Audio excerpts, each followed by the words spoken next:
A little something for the weekend with Sam Hunt.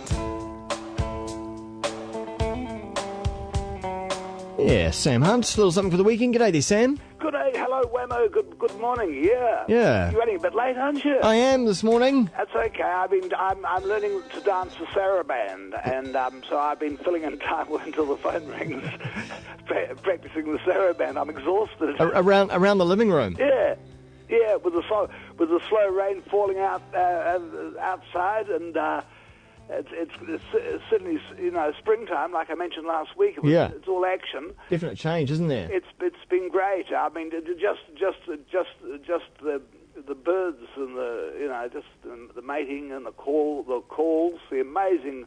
Because up here in the treetops in these totara tops, we get all. It's you don't need music. Yeah, it's out here. there. It's all here. Yeah, I was saying actually, what I was going to mention today.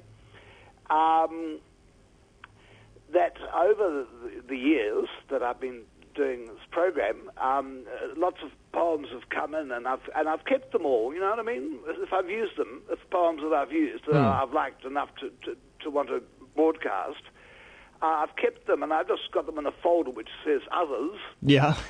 And I thought I'd take the chance today just to sort of first of all, just to say that it's a really lovely sort of collection of poems. If anyone ever came along to me and said, "Oh, look, would you do an anthology of your choice poems?" Yeah. I'd have already done a lot of the work, because each time that I find a poem that, as I say, that I like enough to tell on the radio, on your program, I keep a copy. So there's Sarah Broom's Tigers of Awhitu and Rob Hack, that's a collection, Sarah Broom's, but on single sheets of paper, Rob Hack's poem, which I often got a lot of feedback on, called Almost a Buddhist. You may remember it. I do, yes. Yeah, and then Michael Richards, especially his Gingerbread Man, that's got quite a few requests for copies of that. And who else? Oh, I know. Yeah, because Rob Hack, it's quite funny, the company they find themselves. And Rob Hack in my folder, he's beside Tracy Dead Redhead Hurd. Remember Tracy Hurd, the Scottish poet? Yep. Who also wrote that great poem, Anne Sexton's Last Letter to God.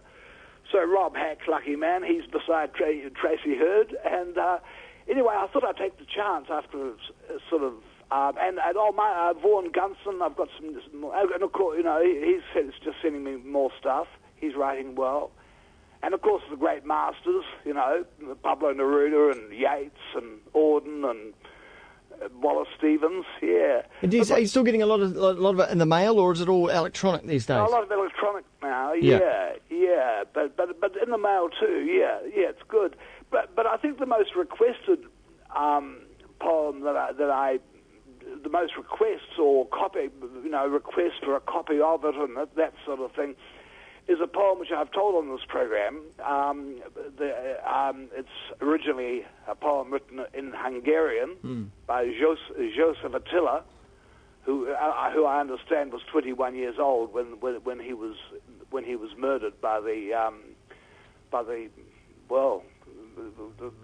1956 revolution, and so I'd like to take the opportunity, if I may, of just telling this poem again. I've often called it "It's by Joseph Attila." In translation, it's the name I've used is the Seventh. That is the name of the poem, and certainly in English, the Seventh. And it's sort of it's my road code, really. Yeah. I remember a cop asking me if I had ever read the road code. Yeah. And I said, well, no. It's a bit like voting. I've never voted, and I've never read the road code. Yeah. I got up on the wrong day. But I told him this poem. I said, this is my road code. So for those who have asked for it and those who haven't, here's Joseph Attila's The Seventh in translation, of course Ezra Pound, who once said poetry is a language which cannot be translated. But here's a go anyway. The Seventh. If you set out in this world, better be born 7 times, once in a house on fire, once in a freezing flood, once in a wild madhouse, once in a field of ripe wheat, once in an empty cloister, once among pigs in a sty. 6 babies crying not enough, you yourself must be the 7th. When you must fight to survive, let your enemy see 7. One away from his work on Sunday, another starting his work on Monday. One who teaches without payment, one who learns to swim by drowning. One who is a seed of a forest, one whom wild forefathers protect, but all their tricks are not enough, you yourself must be the 7th. If you want to find a woman, let 7 men go for her. One who gives his heart for words, one who takes care of himself, one who claims to be a dreamer, one who through her skirts can feel her, one who knows her hooks and snaps, one who steps upon her scarf. Let them buzz like flies around her. You yourself must be the 7th. If you write and can afford it, let 7 men write your poem. One who builds a marble village, one who was born in his sleep, one who charts the sky and knows it, one whom words call by his name, one who perfected his soul, one who dissects living rats. 2 are brave, 4 are wise, you yourself must be the 7th. And if all went as was written, you will die for 7 men. One who is rocked and suckled, one who grabs a hard young breast, one who throws down empty dishes, one who helps the poor to win, one who works till he goes to pieces, one who just stares at the moon. The world will be your tombstone. You yourself must be the 7th. Yeah. Wow, that's brilliant, isn't it? It's not a bad road code, is it? Yeah, did the kind policeman let you get through all that? Oh, I became the godfather to his child. Oh, did you? Yeah. That was a time that I was stopped on the Clinton roundabout. I was in the middle, the inside lane where you can stay there if you want to. I was filling in a bit of time. Yeah. Going to the Auckland airport, I seem to recall. Yeah. And rather than spend 2 hours sitting on the Koru Club. Sure, exactly. I'd rather roll a fat one and hit the inside lane of the roundabout of Clinton. So when the cop arrived there, somebody called him, and then he said, well, I counted you since I got here. You've been round there 37 times. And that's how we got onto road code, because he said, look, I'm not going to book you because it's actually not an offence to do what you're doing.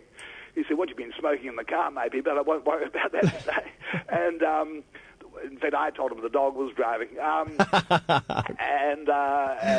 that's when I told him the poem. And then later on, he and his wife, Karen, they got in touch with me, and I was godfather to their daughter, which is lovely.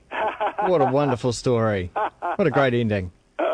So it's good. Life's not a bad thing, and it's good being back here on the Kaipara. We had to go to Auckland for a couple of days.